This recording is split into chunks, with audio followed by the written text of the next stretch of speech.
Pertama, memang ada dikatakan di dalam hadis bahwa seseorang itu tidak akan masuk, di dalam ayat Quran itu juga ada ya, seseorang itu tidak akan dapat masuk surga kecuali karena rahmatnya Allah.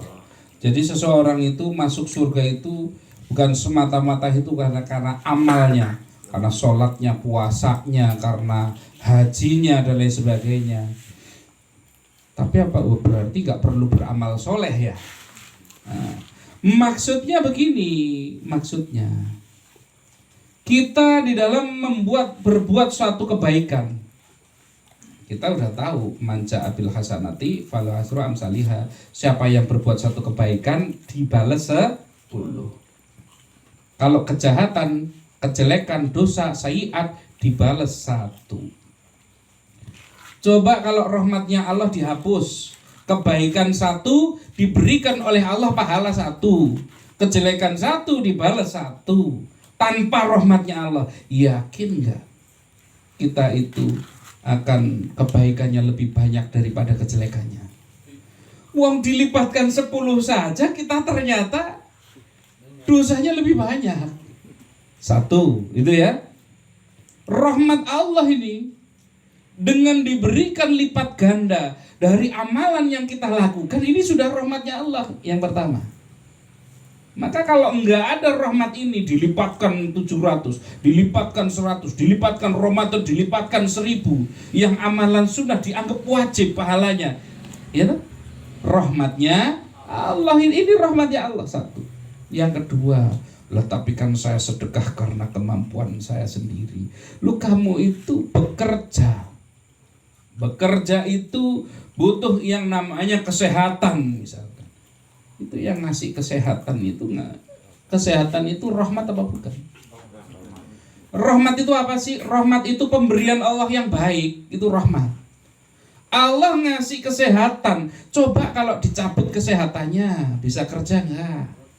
Kemudian kalau dicabut kesehatannya enggak bisa kerja, bisa sedekah apa enggak? Enggak bisa.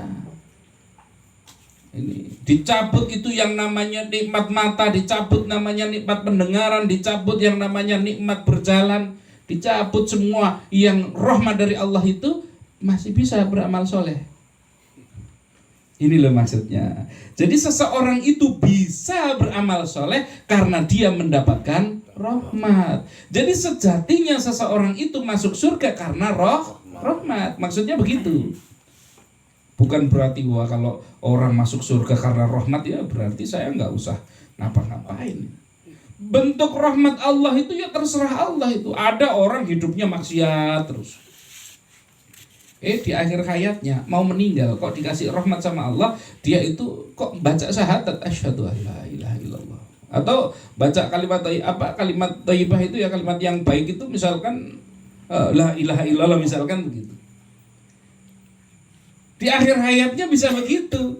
Padahal seumur hidup selalu membuat dosa besar. Ini mendapatkan rahmat dari Allah seperti itu boleh, terserah Allah itu. Ini. Maka kita itu harus senantiasa berdoa kepada Allah agar mendapatkan rahmatnya Allah. Ini. Rahmat itu bermacam-macam, bisa kesehatan kita, akal kita yang mampu berpikir gitu kan. Nggak bisa kita itu tanpa rahmatnya Allah, kita itu nggak bisa beramal soleh apapun, itu nggak bisa. Sedikit pun itu nggak bisa kita beramal soleh tanpa rahmatnya dari Allah.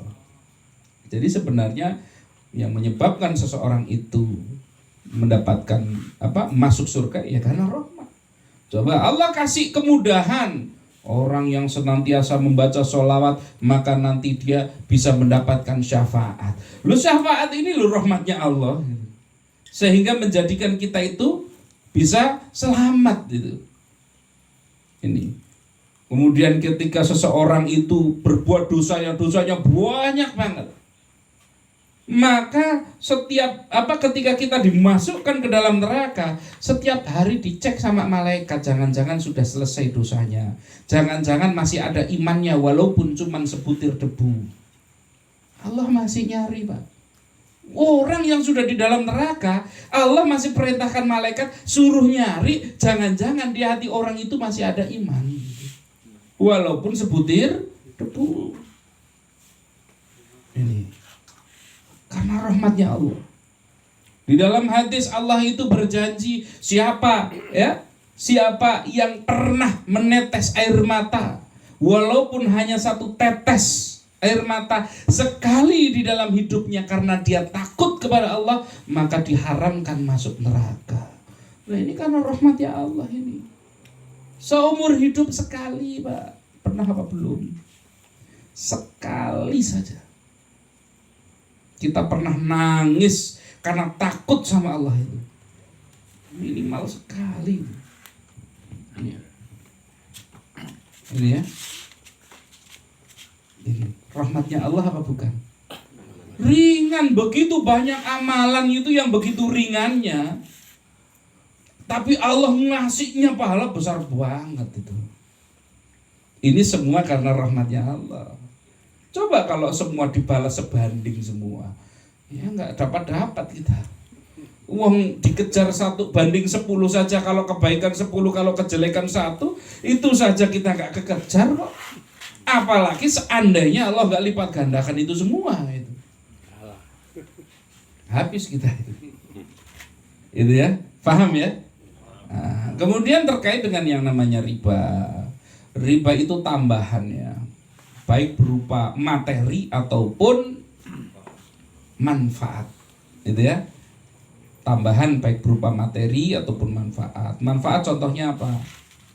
Saya mau pinjam uang sama Mas Supri saya pinjam duitnya. Oke, tak pinjami berapa? 100.000. Ini tak pinjami 100.000. Syaratnya, tolong nanti kalau ketemu si A kasih tahu ya kalau lagi tak cari saya. Harus ketemu loh sama si A. Kalau enggak tak utangi kamu. Dapat manfaat enggak Mas Supri dengan ngutangi? Itu jadi riba, Pak. Jadi kalau mau ngutangi itu jangan pakai syarat. Karena di dalam Islam ngutangi itu masuknya tolong menolong. Enggak boleh ngambil untung dari tolong menolong. Kalau mau ambil untung dari niaga, dari bisnis itu ya. Jadi kalau mau ngambil untung bisnis. Kalau nolong jangan ngambil untung kalau nolong.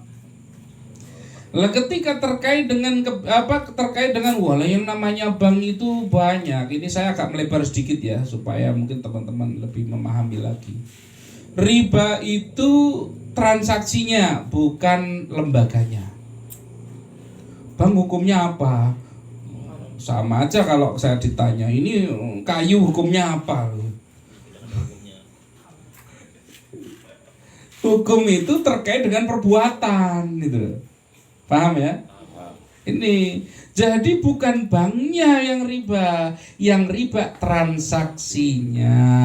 Contoh, kalau saya transfer di bank, di situ nanti ada potongan, ada biaya transfer di ATM 6.500 bagaimana? Halal nggak? Riba nggak? Bukan, itu bukan riba, itu halal, jasa itu. Kalau saya bayar listrik nanti ada administrasinya 2.500 di bank atau di ATM atau di internet banking. Bagaimana? Boleh nggak? Boleh. Paham ya? Tapi itu bank konvensional boleh. Ini. Nah terus kalau kita misalkan pinjam ke bank, kemudian ada bunganya, lah bunga itu yang disebut riba. Kita nabung kok ada bunganya, maka bunganya disebut riba. Terus perlakuannya bagaimana? Wong itu otomatis. Saya PNS, gajinya lewat BPD, gajinya lewat bank-bank konvensional, bagaimana? Otomatis itu ditransfer tiap bulan, misalkan gitu ya. Bagaimana yang seperti itu? Maka bunga ini bisa diperlakukan dengan 2 cara. Yang pertama diambil, yang kedua dicatat, dibiarkan, nggak boleh diambil. Tapi ya telaten apa enggak ini? Kalau nyatet kira-kira telaten apa tidak? Lama-lama bisa keambil nggak kerasa, karena tiap bulan kan bunga bisa berubah-ubah kan? Itu. Kalau kira-kira membiarkan itu nanti malah bisa keambil nggak sengaja, ternyata kita makan riba, maka lebih baik diambil. Misalkan, wah bunganya 32.000, ya sudah berarti tak bulatin aja lah ini 50. 50-nya tidak boleh dipakai untuk kepentingan pribadi, harus untuk kemaslahatan umum. Dikasihkan ke anak yatim gimana? Jangan. Itu harta haram. Dikasihkan pun nggak ada pahalanya. Jadi hanya kita kembalikan ke kemaslahatan umum. Misalkan Pak RT, ini saya belikan semen 1 buat ngecor jalan, jalannya buat lewat banyak orang. Dikasihkan, masukinlah kotak di masjid 50.000. Ini niati bunganya tadi 33 tambah infak sendiri. Yang 33.000 nggak ada pahalanya itu. Wong itu duit haram kok. Allah itu hanya menerima yang baik-baik gitu. Nah, maka yang diterima amal kita itu ya tadi. Yang berapa tadi berarti? Ya 17.000 ya. Itu yang diterima. Itu ya, paham ya? Jadi caranya begitu. Jadi apa hukum bank dan hukum bank syariah? Ya nggak ada hukumnya, itu lembaga kok. Nah, yang dihukumi transaksinya.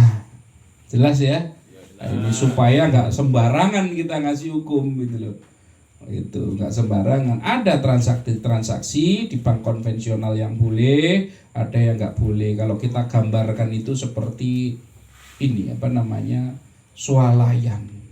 Soalan itu ya jualan, ada yang makanan yang boleh dimakan, ada mungkin jual babi, daging babi, ada yang mungkin jual bir mungkin ya, minuman keras, tapi ada jual juga air putih.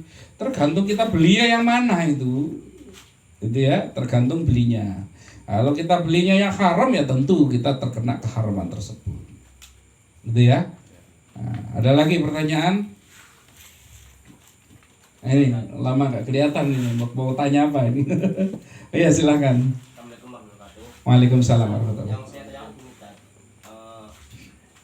Di tempat saya kan ada arisan. Arisan ya. Nah, arisan itu kan harusnya dapatnya kan utuh ya, misalkan 5 juta ya dapatnya 5 juta ya. Iya. Nah, ketika ada seorang yang dapat itu kok harus ada potongannya gitu loh. Iya. Misalkan iurannya itu 200 lah ya. Iya. Itu nanti ketika dapat ya potongnya 200 dan itu keputusan nggak ada kemufakatan, tahu-taunya dipotong gitu. Iya. Itu hukumnya gimana? Arisan kemudian kalau dapat dipotong, baik dengan kemufakatan atau ketidakmufakatan, hukumnya riba. Itu riba. Tapi kan butuh administrasi. Iya. Maka kalau butuh administrasi, ini arisannya 200.000, nanti kalau dapat 5 juta, ya penuh 5 juta. Semua peserta membayar biaya administrasi, misalkan tiap bulan karena harus ada yang narik dan lain sebagainya, maka disepakati tiap bulan semua peserta bayar administrasi 5.000, bukan cuma yang dapat. Semua. Paham? Boleh kalau seperti itu boleh. Nah, karena untuk gaji mungkin yang ngitung, yang nyatet, yang nagih, kan mungkin ada yang belum bayar nanti ditagihkan itu ya. Itu pisahkan. Jadi itu adalah biaya administrasi. Arisannya ya tetap dapatnya penuh, nggak boleh ada potongan. Makanya banyak arisan-arisan itu prakteknya itu nggak benar. Termasuk misalkan ada sistem arisan motor. Itu banyak banget itu. Nanti yang pertama nanti dilelang gitu kan. Dilelang, yang pertama nanti dapatnya mahal, yang terakhir untung. Nah, itu arisan itu sudah jelas riba itu. Itu riba total itu. Gitu ya. Ya itu. Jadi sampaikan supaya lakukan kalau memang mau administrasi, semuanya ada administrasinya. Tapi itu yang nanggung bandarnya atau Kalau administrasi semua peserta arisan. itu yang nanggung dosanya kan berarti bandarnya kan bukan Apanya? konsumennya. Nah, kalau semuanya sudah tahu bahwa itu yang terjadi seperti itu, semuanya ikut. Semuanya ikut itu. Jamaah. Tapi kan tadinya karena mohon maaf karena saya waktu itu nggak dikasih tahu nanti ada potongan sekian Ya. ada soalnya tahu-tahu ada langsung dipotong das kayak gitu dan udah terlanjur ikut. Ingat Ya itu, kalau harus penuh, kalau mau bikin biaya administrasi sendiri, dan administrasi itu ditanggung oleh semua, bukan cuma yang dapat. Kalau biaya administrasi hanya ditanggung sama yang dapat, riba juga. Itu berarti tambahan itu, paham ya? Jadi administrasi harus ditanggung oleh semuanya. Nah, dalam artian memang dikhususkan untuk biaya operasional gitu loh. Kan ada yang kerja masalahnya itu kan. Ada yang kerja, maka itu bisa halal untuk yang bekerja. Itu. Tapi kalau ditanggungkan hanya yang dapat, maka itu termasuk riba. Itu ya. Ini baik ditanggungkannya dengan cara dipotong ataupun disuruh ya dapatnya tetap 5 juta tapi kamu bayar 200.000 misalkan gitu, sama saja itu terjadinya seperti itu, nggak boleh. Jelas ya? Itu dah. Ada lagi ya? Itu kan tadi misalnya arisan, nah itu yang 5.000 untuk snack ya, konsumsi ya. Ya. Ya, tapi apa namanya tanggungan konsumsi lebih dari 5.000 gitu. Tapi untuk dibayarnya penuh gitu. Penuh. Nanti yang 5.000 itu diserahkan ke yang dapat, akadnya untuk konsumsi. Nggak apa-apa. Misalkan karena daripada nanti yang nyiapkan tuan rumahnya misalkan kan ya, itu kok ternyata lebih ya, jadi infak itu nanti, jadi sedekah itu kalau lebih dari itu, nggak apa-apa, nggak masalah itu. Yang penting dikasihnya penuh ya. Kasih penuh itu ya, dan yang nanggung bareng-bareng itu. Jelas ya? Itu. Ada lagi silahkan. Karena memang banyak banget itu arisan. Sekarang masih tren nggak sih arisan motor itu? Masih banyak ya? Nah, itu arisan motor itu, wah, itu luar biasa. Itu jelas riba. Yang lelang-lelang itu loh. Kan nanti ngelelang dulu, yang lelangnya paling tinggi nanti dapat. Itu kalau dikalkulasi kan kalau yang lelang awal itu pasti rugi gitu kan. Nah, nanti yang lelang terakhir itu untung gitu. Itu jelas itu yang namanya riba itu. Itu enggak cuma dosa riba itu. Ya riba, ya gharar, ya maisir itu. Nah, komplit itu. Nggih, silakan.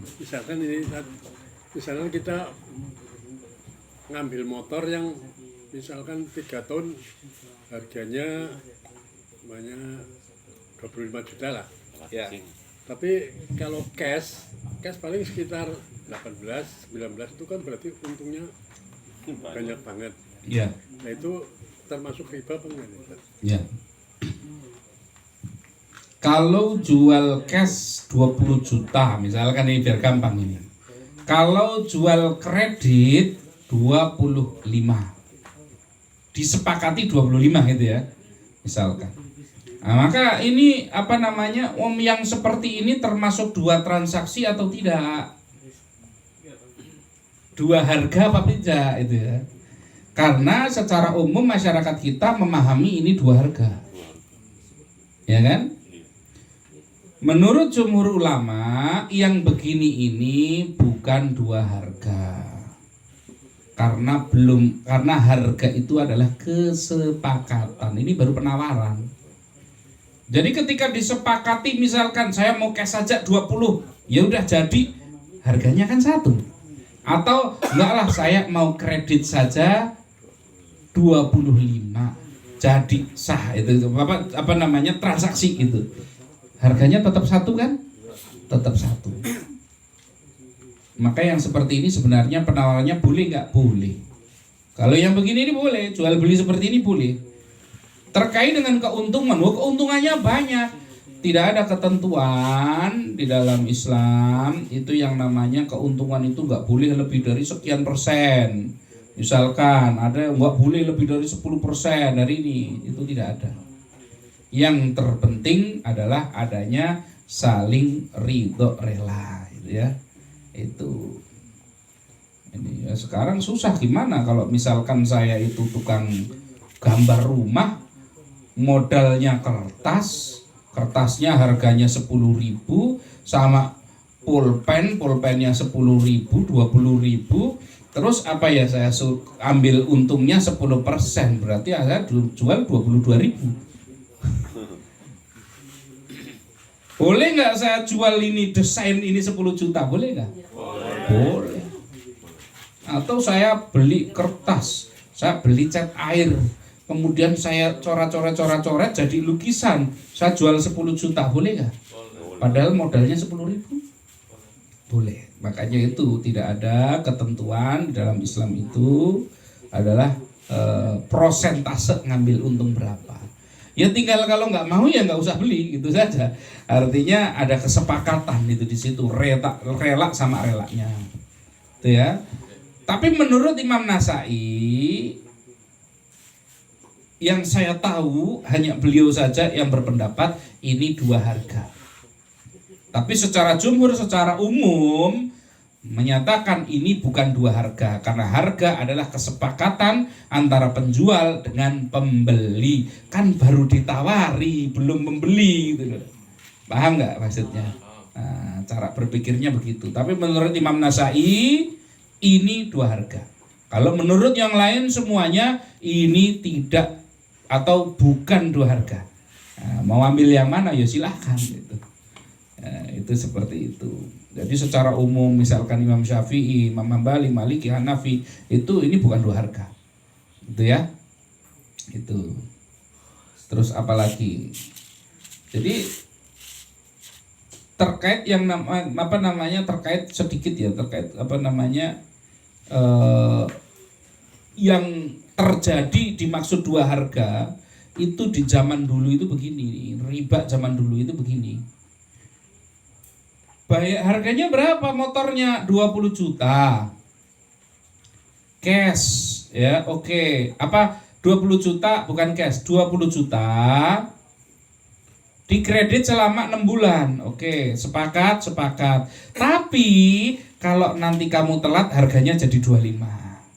Oke, sepakat. Berarti kalau tepat 6 bulan harganya 20, kalau meleset jadi 25. Ini berapa harga? 2 kesepakatannya. Ini yang diharamkan secara jumhur ulama. Yang dimaksud dengan 2 harga. Nah, biasanya kalau mohon maaf, biasanya kalau kiai-kiai kampung biasanya ngira 2 harga itu adalah ini udah 2 harga itu nawarinya itu. Bukan, itu secara umum tapi ya. Tapi masih ada dasar kok dari Imam Nasai untuk menyebut itu 2 harga. Itu kalau saya cenderung kepada jumhur, di mana menyatakan 2 harga yang menjadi kebiasaan karena melihat zaman jahiliyah dulu. Itu kesepakatan begitu, riba zaman dulu itu begitu. Riba zaman dulu, utang itu kalau tepat waktu bayarnya nggak ada tambahan. Tambahan itu kalau telat. Gitu. Sementara riba sekarang lebih ganas. Tepat waktu kena bunga, telat kena denda, diselesaikan kena penalti. Nggak dibayar, disita. Gitu. Jadi riba zaman jahiliyah masih lebih ringan daripada riba zaman sekarang. Gitu ya. Kalau dulu cuman kalau telat, Pak. Kalau tepat waktu saya pinjam 1 tahun 10 juta, ya besok kembalikan 1 tahun 10 juta. Tapi kalau meleset jadi 11. Itu. Jadi kalau tepat waktu 10 Pak, nggak lebih itu. Ini sekaligus dalil bagi yang masih pakai kartu kredit. Ini. Kalau pakai kartu kredit sekarang kan ada kartu kreditnya bunganya 0% kok. Iya kalau nggak meleset. Kalau meleset kena bunga itu. Kalau nggak meleset nggak kena bunga. Karena ada kartu kredit yang sekarang. Ada yang bilang, tapi saya bayar ketika saya pakai kartu kredit 10 juta, saya balikinya 10 juta. Iya kalau tepat waktu tapi kan. Kalau meleset kena. oh itu sama dengan riba zaman jahiliyah. Ya, maka harus paham betul. Itulah kenapa saya sering menyampaikan tentang fikih muamalah, sebab fikih muamalah ini itu banyak yang kurang paham gitu ya. Karena memang kurang didetailkan. Waktu ngaji di pondok itu pun biasanya kurang detail. Dengan kondisi zaman sekarang gitu ya. Karena kondisi zaman sekarang memang sudah berubahnya banyak. Maka harus difahami betul. Itu sekarang itu harus mudeng itu. Nah, makanya kalau kiai zaman sekarang pusing, orang datang, Ustadz atau kiai mau tanya apa hukumnya cryptocurrency. Nah, pusing kiainya itu. Aduh, ini ngomong apa ini? Apa hukumnya trading, Mbak Kiai? Lu pusing ini kiainya, nggak pernah belajar trading itu. Nah, itu memang harus begitu zaman sekarang itu. Harus paham betul karena tuntutan zaman, maka fikih muamalah perlu didalami. Ya, kalau dulu sederhana, sekarang nggak sederhana lagi. Dulu paling cuman hukum yang paling sering kepake apa? Hukum menghentikan orang datang ke pasar. Orang gunung mau datang ke pasar, Pak, bawa ayam, bawa sayuran, dihadang di tengah jalan, belum nyampe pasar. Udahlah saya beli saja. Gimana kalau ayamnya ini 50.000? Oh ya jangan 50.000. 70 gitu. Ya enggak laku ini di pasar 70, 50 aja ini. Ya udah 55 jadi. Menghentikan calon pembeli untuk tidak mengetahui harga pasar, supaya enggak tahu harga pasar, dihadang di tengah jalan itu dosa. Itu zaman dulu kan begitu kan? Sering ya zaman dulu itu begitu. Itu enggak boleh itu. Enggak boleh yang seperti itu. Jadi ngejar sumber kalau ada itu di daerah sana itu langsung cari ke sumbernya, biar dia nggak tahu harga pasar, biar untung kita banyak gitu. Itu nggak boleh dalam Islam. Transaksinya sah mengandung dosa.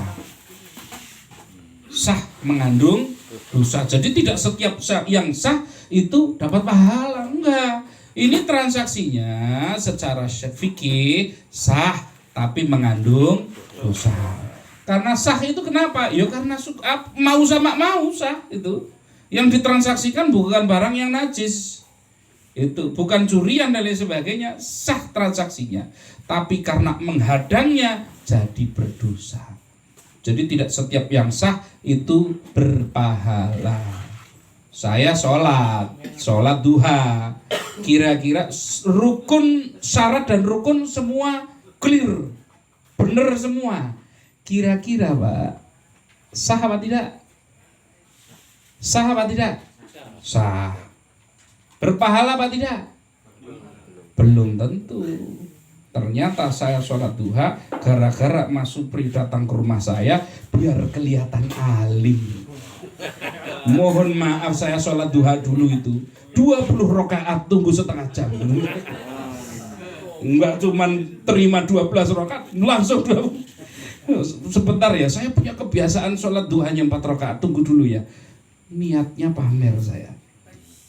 Syaratnya jadi, rukunnya oke, tapi niatnya enggak benar, maka sholatnya sah tapi berdosa.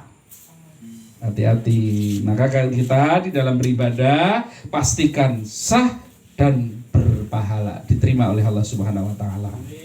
Itu ya. Ini sudah ya? Oh, oke, monggo silakan. Saya mau tanya Pak, kemarin saya kan ada masalah di situ, jadi saya dipanggil oleh kepala sekolah MI karena anak saya sekolah di MI itu kelas 5 dan kelas 3.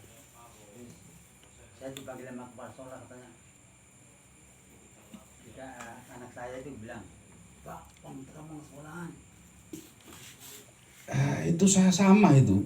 Anak saya itu kelas berapa itu? 4 kelas 4 sama 6 gitu ya.